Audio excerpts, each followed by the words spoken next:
All right, I don't know if you've seen the movie The Wizard of Oz. There's this scene at the end where Dorothy goes back to the great and wonderful Oz. And as she goes back with the Tin Man and Scarecrow and the lion, someone say, yeah, lion. As Dorothy goes back to the great and powerful Oz, it's a little bit of an older movie, so I don't know if you've seen it in a while. You might want to go back and watch it. It's pretty funny.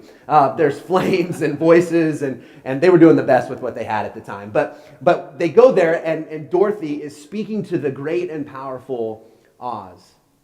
And they don't get what they want from the Oz. They tell them to come back, and then Toto, the little dog, if you remember this scene, Toto goes over to where there's this curtain, and Toto grabs the curtain and he pulls the curtain back, right? And you see the back of a man, and he's pulling all these levers, and he's speaking into a microphone. And he turns and he sees Dorothy, and he says, "Pay no attention to the man behind the curtain." Right? So here's what's interesting about that. Dorothy, the three guys who are with Dorothy, they have this idea of who Oz is. But then something happens in a moment when the curtain is kind of pulled away. And you begin to see the man behind the curtain. We're going to spend a couple weeks, just a little series called Behind the Curtain. This is really kind of a part 2 of what we just went through in our series called Viral.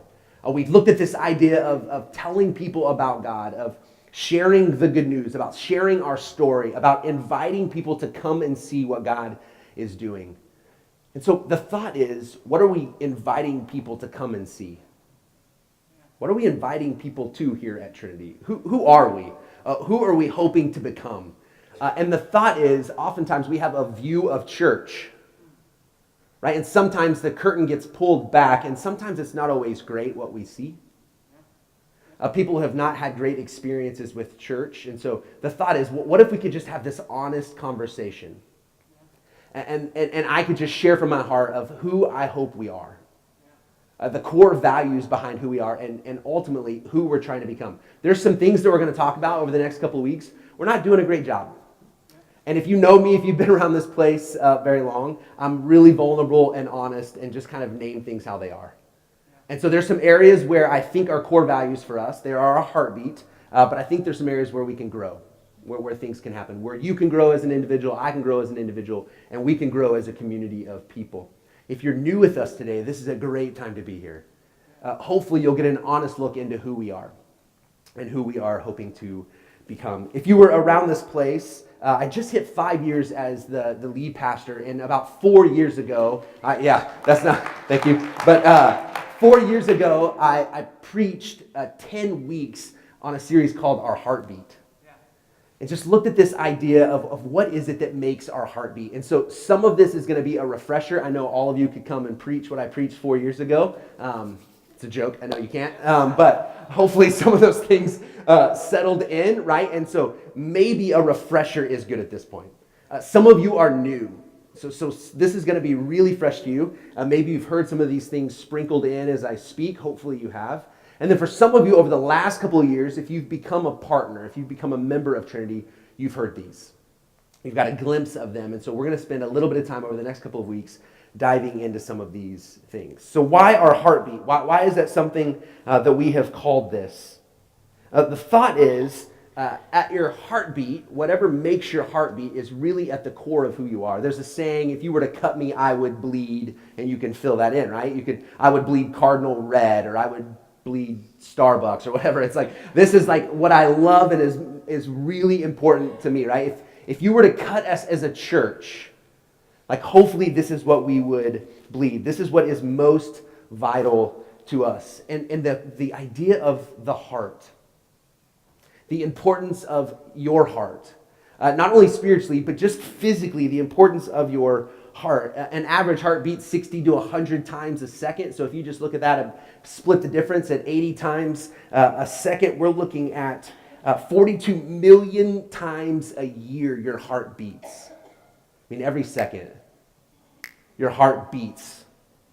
Over 3 billion times your heart will beat if you live to be 80. 3 billion times. That is unbelievable. That your blood circulates your whole body 3 times every minute. In a minute, your heart is going to circulate your blood 3 times. The heart is an incredible organ. If you didn't know this, your heart, if you made 2 fists and you put them together, your heart is about that size. And what we definitely know is when your heart is not healthy, you're not healthy. Right? It's supposed to be like that. But when it's not, something's going on. I've had my own issues with my heart over the last couple years and figuring out what was going on. My father-in-law several years ago had an emergency open heart surgery, was having some pain, and they go in to fix it, and in a few moments they have to cut him open and do an emergency open heart surgery. When your heart is not healthy, you are not healthy. And so as a church, we want to be as healthy as possible. We won't be perfect. We can be healthy, and I think we can be a great church. I think we are a great church. And so what is it that God has put on my heart? Really, as I've been here for about 13 years, really over that time, what do I see us as a people becoming, and who are we? Today we're going to cover 3. The first one you've heard over and over and over, and it is maybe one of the most important things I feel like we talk about. So hopefully some of this will become familiar to you. The first one is we find our identity in God alone. We find our identity in God. This is one of those that hopefully some of you could say, yeah, I know what that means. I know what that looks like. And as we think about our identity, you begin to ask yourself some questions. Well, what is it that defines you? What defines you as a person? What gives you purpose? Who are you? What gives you meaning to your life? What would you say is your identity? See, part of the problem as you read the Bible in the Old Testament, before Jesus enters the scene, the Old Testament, and even once Jesus does, is this problem with the worship of idols. That is a problem throughout the Bible. And what that means is that people, men and women, were giving their hearts to something or someone. In the Old Testament, it's usually in the form of a statue. They would make a statue and they would worship it. They would think that their hope and their fulfillment and their joy and their purpose would come through that idol. Now, for many of us, that's not the case anymore. Maybe you have a statue in your house that you do that, but for the most part, we're not at that point anymore. But Tim Keller, a pastor in Manhattan, says that all of our hearts are idol factories. That we just are made in a way where we are going to search for something to give us fulfillment and purpose and meaning. And so you're always producing these idols. Your heart is wanting to produce these idols. And so that could come in a lot of different ways. And usually it's good things. It's not always bad things. Whether it's stuff or your job or a promotion or a person. I did a wedding on Saturday or on Friday evening, and one of the things is I do weddings and I talk to couples about is I say the danger and the fear that I have when people get married is they're going to think that all of their hope is going to be found in that person. That the other person is going to ultimately fulfill everything that they need and that they want, and it just will never happen. And so it can be your spouse, it can be your kids. And if we're honest, and we haven't talked about this a whole lot, even our families become idols. That we think that our family will fulfill everything that we need, that our hope and our joy and everything is found in people. And it is a huge weight to put on someone. Whether it's your spouse or your children, your parents, that is a huge weight, an unfair weight to put on someone because they will never be able to fulfill everything that you need. So as your heart begins to produce these idols, the searching for these idols that give you fulfillment, family is one of those. And then if you're single, would you forgive me? Would you forgive the church? Would you forgive people who have ever made you feel like that without family that you could never be happy? Right? So we see in lots of different ways that things become the place where we find our identity. And so we think opportunity brings us those things. So if I could just graduate, if I could just get into the right college, then everything will be fine. I'll find my identity in that. And then you graduate and you think, I don't have that anymore. If I could just get the right job, if I could just get in the right place and get the right promotion and the right title on my name, then everything will be great. And we put our hope and everything into that. And then if I could just find someone, if I could have 2.5 kids, and everything is going to be great. Right? And so we find ourselves in those places. But the crisis comes when those things don't happen. You've been there. The threat of losing a job, the threat of not getting the right job, or the relationship going poorly, or our kids not being the good kid that we want them to be in the moment we want them to be. And so we see that happening, right? We see that happening all around us. And one of the greatest stories, probably the main story of the Bible, is this story of a rescue. That as you read from the front to the back of the Bible, it is this story of rescue. In the Old Testament, we see God and his people. He rescues them from bondage and brings them into the promised land. He gives them a hope and a future. And that story continues, and Jesus comes, and Jesus also comes to rescue people. And one of the ways I think he is rescuing us is from this. I think he rescues us from this idea of always searching and seeking for something to fulfill us, something to give us a hope. He rescues us from that. There's something about a rescue. I don't know how many of you have ever rescued a dog from either the street or a shelter. Heather and I had only been married for a few months, and we thought it'd be a great idea 2 months into marriage to get a dog. And so we go to a shelter to adopt a dog, and we walk in, and it's heart-wrenching if you've ever done this. You walk by all these dogs in cages, and they're just hoping they're the one. And so we go, and they show us these 2 little puppies, and there was just the cutest little brown liver-colored dog, and my wife fell in love with this little puppy, and that's the one we wanted, and I'm like, oh yeah, she's taken.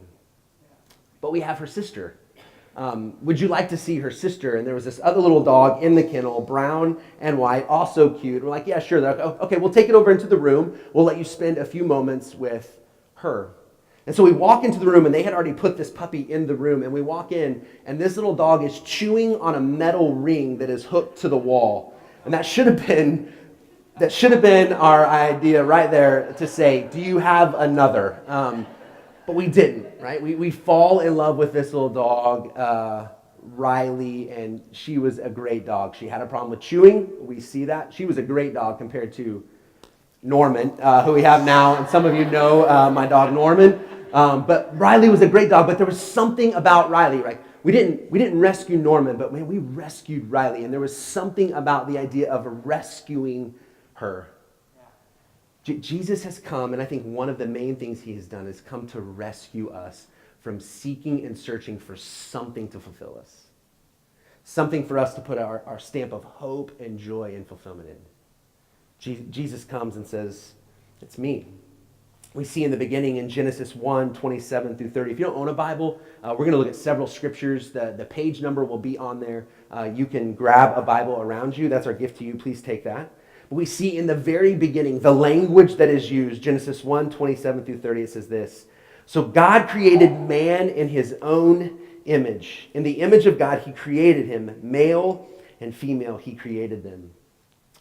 The language that I've heard when I read about this and I study this is this idea of God's imprint being put on people. That is, humans are spoke into existence as the breath of God is breathed into people.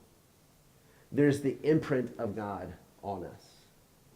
And that imprint of God has forced us and caused us, I believe, to seek for something, to want something, to desire something. And if we go all the way back to the beginning, we see it's been God's handprint being put on us.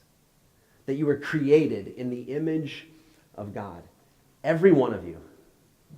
And see, here's the thing. You may not know that or believe that or understand it, but it's true.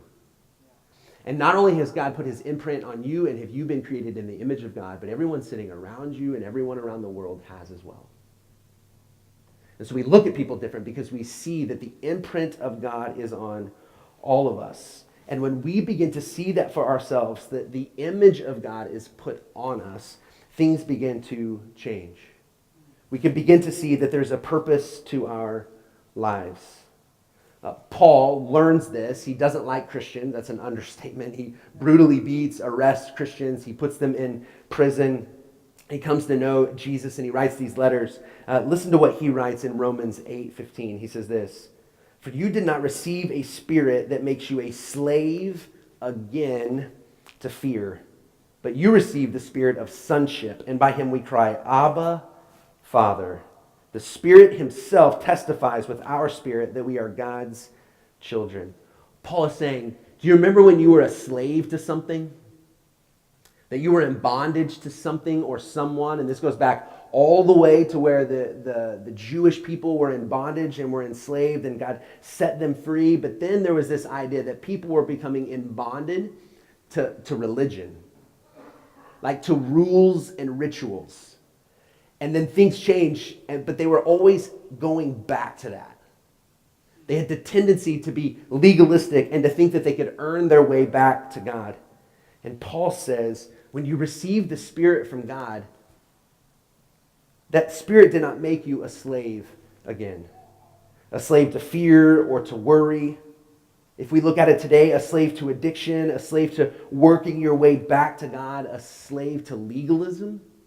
This idea of if I just check the right boxes, then God is pleased with me and accepts me. He says, no, you didn't receive the Spirit that makes you a slave again. You received the Spirit of sonship. And then we have the opportunity to see God as our Abba, as our Father. The Spirit of God himself testifies that we are God's children. See, your identity is as a child of God. See, here's what happens though, and you've seen this. I've put this up for you several times. There's a triangle we look at. And for many of you, you've experienced it this way, where you see God, often you see God with fear, but you see God and you move directly to obedience. I just have to do everything God wants me to do. I just got to do everything he asked me, and I just got to check the box. I just have to obey. And then what happens is we then find our identity out of that. And so if you have ever said, what did I do wrong for this to happen in my life? Why am I sick? God, why am I sick? What did I do wrong? See, what happened is and we go to the next slide, we see God and we're afraid of God. We're afraid that God is just waiting to punish us, to harm us, to hurt us, that he's the cop around the corner, that he's just waiting. And so we live in fear, and so then we're a slave to that. We're a slave to legalism, to rituals, to religion, and we think if I just check the boxes, then I find my identity. But what happens is we often live with shame and regret and wonder, why is God not doing this for me? What do I need to do better or right? Then God will see me and he will love me. Many of you, if you've been around the church for a long time, that's how you've functioned. And maybe even how you're functioning now. And so you have not found your identity as a son or a daughter of a very loving Father. What you have done is you have found your identity out of fear that drives you to obey, and then if you obey, then maybe God will be pleased with you. But if we just rotate the way, if we just change the direction we go, and we see that God is a good Father, let's go ahead and go to the next slide. We see the grace that God gives us, the love that God extends to us. Then we see our identity as a loved child. Not a perfect child, but deeply loved.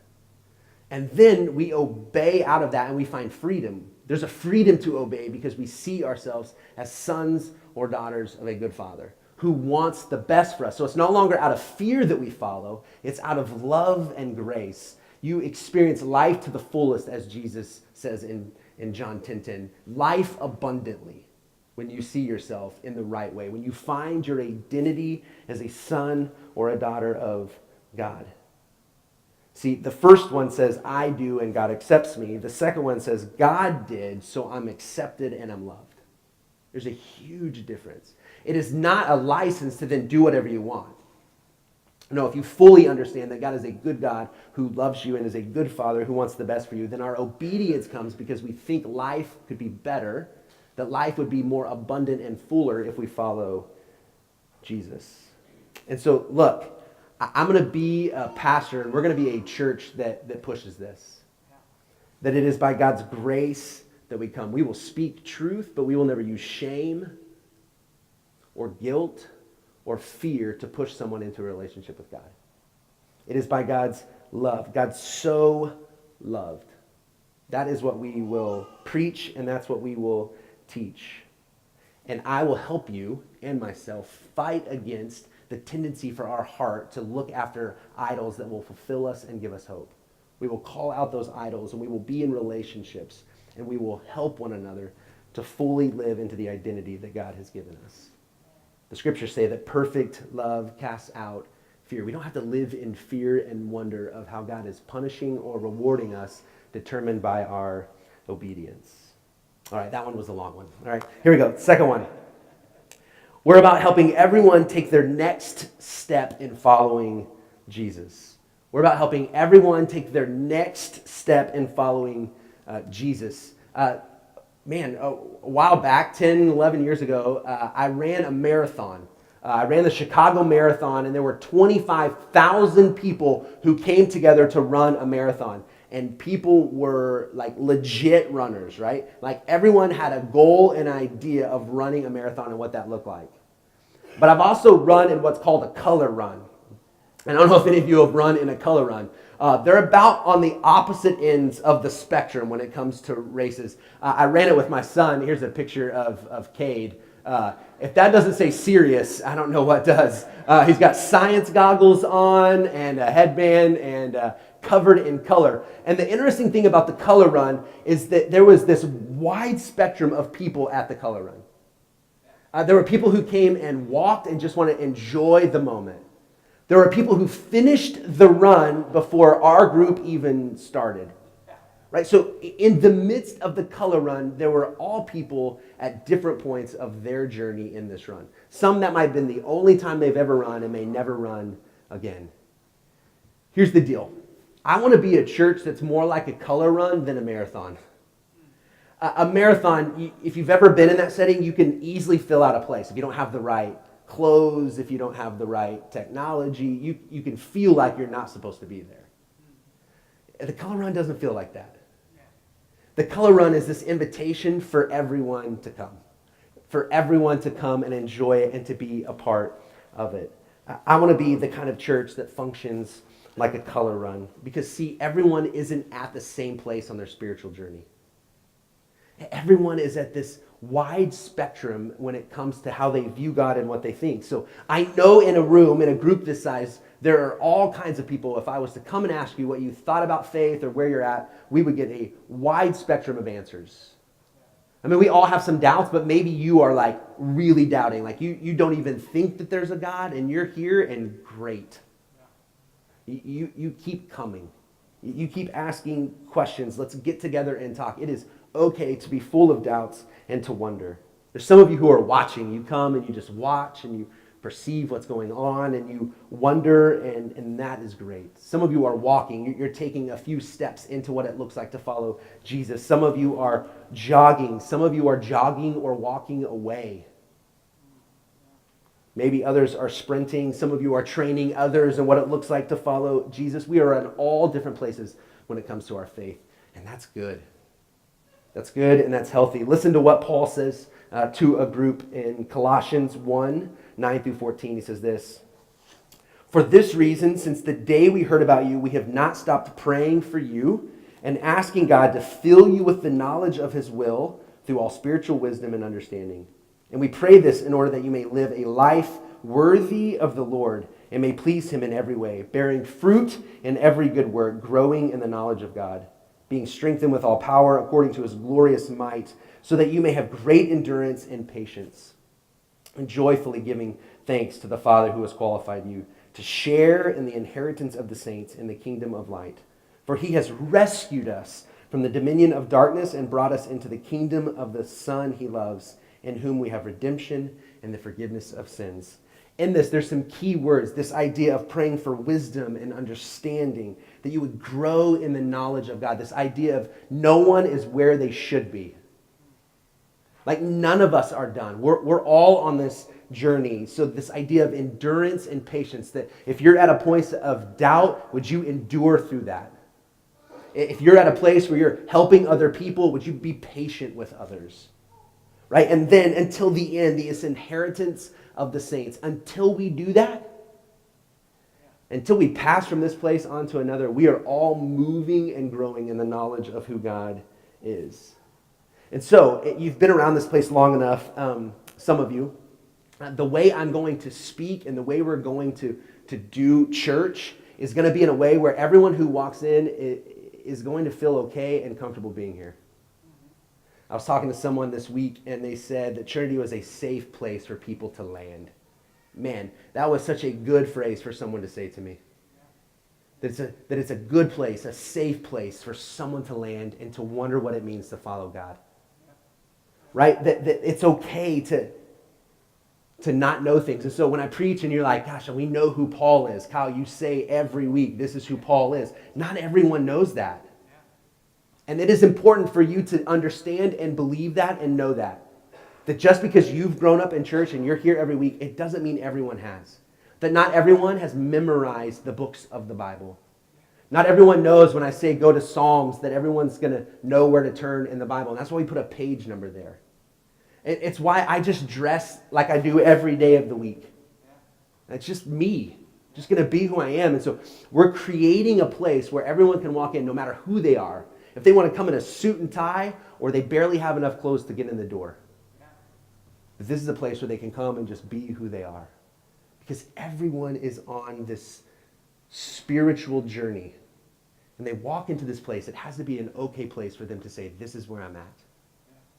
But we're trying to help everyone move along. We're trying to help everyone grow in their relationship with God. So if you're here for the first time, if you've walked into church for the first time today, we want to help you take a next step. Maybe that next step is just you coming back again next week. And then on the other end, if you've been in church, you've heard more sermons than you can even remember or imagine, we want to help you take another step closer to Jesus as well. We're all able to move, and the goal is that we're all moving towards Jesus. We're all moving to become more like him. And so this is one of those areas we're trying to pay attention to. I don't feel like we've always done a great job of giving you next steps. Of being able to learn and grow in your faith, individually and with others. And so we're paying attention to this. Yeah. We're having conversations of what it will look like to help people grow in their faith, no matter where they're at on their spiritual journey. So we're praying about that, and we're having conversations, and we're trying to figure out what that looks like. This is not an area where we've been strong. And so no matter where you've been, if church is new or you've been here forever, we want to help everyone take their next step in following Jesus. And then the third one, you've heard me talk about this one quite a bit. Every time we bring in a partner, every time someone says, I want to be a member of Trinity, I want to partner with Trinity, we talk about this one. There were spiritual contributors, not just spiritual consumers. Christmas is quickly coming, if you did not know. We have bought a new house, and we have a fireplace that is not functioning and may never be functioning. That was a surprise when we got in, but we have a fireplace, and my wife has bought stockings. And she put up all of our Thanksgiving, all of our fall stuff, because she wants to hang our stockings. And I'm like, it's a little early, but Christmas is coming. And Christmas means consuming. Right? I remember in the late 80s, early 90s, my parents would get the JCPenney catalog, right? And I would get that catalog, and I would go through, and I would circle, and I would fold, and now our kids just go on Amazon, and they put things on their wish list in the cart, right? It's changed, but Christmas brings this idea of consuming. We're consumers. You eat at a restaurant and you consume, and then you may or may not give a review online, but you may tell people, yeah, not very good, not clean, the staff was terrible, right? So with consuming comes this idea of then we judge or we give grades to wherever we were at. Right? So if you've ever bought something, you're going on and reading reviews. If you go on a trip, you're going on and reading reviews. And here's the interesting thing. It is true with church also. See, the hard part as we are people who consume is to fight against that when it comes to the church. See, the church is not meant to function as a bunch of people who consume, but contribute. Right? That there is an invitation to consume. There's this invitation to receive Jesus, even as Jesus does the Last Supper and he says the words, this is my body, take, right? Receive what is given to you. There is this idea, but we're not meant just to consume. We are meant to give ourselves away. We are created. So if you look at identity, when you find your identity as a son or a daughter of a loving father, there is then this invitation. There's an invitation to be a part of something bigger than yourself. In John 13, I'll summarize Jesus just days before going to the cross. In the last moments with his disciples, he washes his disciples' feet. If you don't know the story or the historical context, they walked on dirt roads in sandals. When they would walk into someone's house, there was often a bowl of water left for them to clean their feet. Or there may be the lowest of the low, someone who is a hired servant who may wash a person's feet. But most people wouldn't even make their servants do that. But Jesus paints this picture that life is supposed to be radically different when you follow him. He gets up from the table and he takes a towel and he wraps it around his waist and he takes a bowl of water and he goes to his disciples, those who had been following him, and he gets down on his knees and he begins to wash his disciples' feet. And there's pushback from the disciples. There's no way I'll let you wash my feet. And in the end, Jesus says, what I have just done for you, you go and do. You wash one another's feet. And what Jesus is saying is, you find ways where you serve others, the ways that nobody else wants to do, in your home, in your business, in our community. That if you are a follower of Jesus, there is this expectation that you will serve one another. And so when we talk about this, there again could be this temptation out of guilt, out of shame, out of pressure for you to say, oh man, I guess I better do something. But see, then you're not doing it in the right way. You're not understanding that God has given you something, right? That God has gifted you with passions and things that you have been gifted in where you can help other people. When you begin to see that and realize that God is calling you to more than just coming in, of just consuming, but there's an opportunity to contribute, things begin to change. You begin to see things differently. We see with the early church, they all participated. They had to. There was no idea that they would just come and kind of see what was going on and leave. And we're creating a place where you can come and see. For many of you, you can come and rest. Church has not been good for you, and come and rest. But then there's this invitation, right? There's this joy to serving. There's this idea of loving people well. And so we want to invite you into that. In the next few weeks and months, we're going to look at spiritual gifts and how God has created you. What does it look like to learn those things and to put those things into practice? That as you find your identity in him, maybe you'll see what those giftings are, and as you follow him, you'll put those into practice. For some of you, as we think about next steps in following Jesus, maybe your next step is saying, man, I've been hesitant. I've been meaning to say, how can I help? Or I want to serve with kids. We have babies in this place. If you didn't know that, we've had quite a few babies born over the last few months. Around, I think 7, right? Someone help me out. I think 7, 8, maybe more coming. I don't know. I really don't know. But these babies are here. We need some people who would just say, man, I'd love to just rock babies. Right? As these moms and dads want to put their babies in the nursery, that you could just rock babies and pray over them and just love them well. Right? And maybe that's not your thing. We need people in the tech booth. We need people who are willing to teach and to lead groups. You are gifted in something. And so if you've been hesitant because you're like, man, I don't know if I'm invited to participate, you're invited. You're invited. And we'll continue doing what God's called us to do if you don't sign up. But you might be missing out on something. You might be missing out on God using you to challenge or to help or to support someone. Would you do that? Would you think about how can I begin to contribute in what God is doing here? Because we think everyone can do that. Everyone can contribute. Just real quick with that, even if you're here and you're like, look, I don't even know if I'm a Christian. Can I still serve? Can I still help? I don't know if I believe in God. Yeah. There's lots of ways that you can still participate. One of the best ways is to greet people when they come in the building. If you're happy to be here and are going to welcome people into this place, you can greet. You may not be sure what you believe yet, but if you're happy to be here and you want other people to be here, you can greet. You play an instrument, we'd love for you to join the band. We believe, you may not know it yet, but we believe that God has gifted you to do something. So we want to help you find that and to put it into practice. And so we're better together. We're better when we all contribute in what God wants for us. So as we pull back the curtain today and we pull back the curtain next week, and maybe you have an idea of what church looks like, or maybe you have been here for a while and you're not really sure what's important to us, we're trying to expose that. We're trying to show you what is most important. and what you're invited to be a part of and who we're hoping to become. Greg's going to come up. Maybe you've known these things, but I just want to encourage you as you think about our last series and who you could invite to come and see. This is what you're inviting them to come and see. A group of people who are finding their identity in God alone. Not in things of this world, not in things that will let us down, but in a loving Father who deeply, deeply loves you.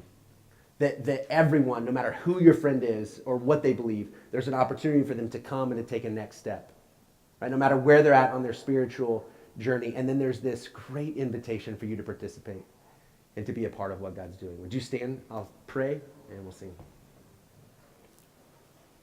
God, thanks for today, and as always, I'm so thankful for the opportunity just to gather on Sundays, Lord. I need to be in your presence with other people, and I'm thankful that we get to do that every Sunday morning. God, would you help us? Would you help us in the areas where we're not great as a church or as people? Would you help us to see that there's areas where we can grow? But Lord, our desire is to seek and to follow you. As you have called us to love you and to love people and to serve our community, would you help us to do that? Would you help us to become who you've called us to be? I pray in Jesus' name.